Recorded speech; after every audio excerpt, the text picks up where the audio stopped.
রাজার দোষে রাজ্য নষ্ট, প্রজা কষ্ট পায়, গিন্নির দোষে গৃহ নষ্ট, লক্ষ্মী ছেড়ে যায়। রাজা যদি ধার্মিক হয় তার প্রজাগণকে তিনি পালন করবেন ধর্ম মতো, ধর্ম, তিনি ধর্ম শিক্ষা দেবেন, অধর্ম করো না। ন্যায় মানে ধর্ম, সত্য মানেই ধর্ম। যে ধর্ম সবাইকে ধরে রাখতে পারে, ধৈর্যকে ধরে রাখতে পারে, জীবনকে ধরে রাখতে পারে, তারই নাম ধর্ম। ধর্ম কোনোদিন উচ্ছৃঙ্খল শিক্ষা দেয় না, ধর্ম কোনোদিন ভেদ আনে না, জাতির বিচার করে না।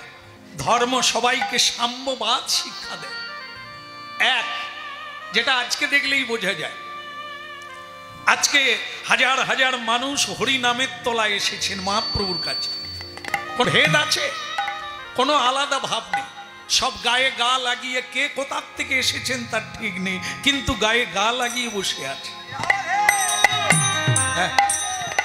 দেখেন মহাপ্রভু কি সুন্দর জিনিস এনেছে। যদি এই হরিনাম না হতো তাহলে এই মানুষগুলো এক জায়গায় বসে এক মতে এক পথে যেতে পারত না। আবার একটা জিনিস, এখানে ভালোবাসার লোক অনেকের অনেক হয়, কিন্তু এখানে একজন স্বয়ং ভগবান।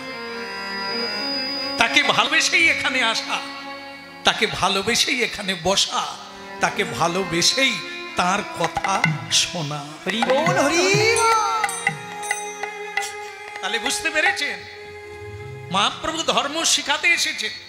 ধর্মের সঙ্গে স্থাপনার্থায় সম্ভবামি যুগে যুগে।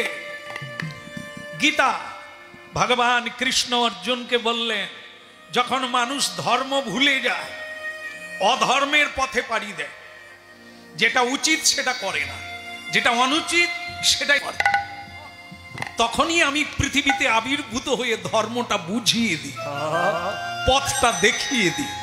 এই হলো হরিনাম।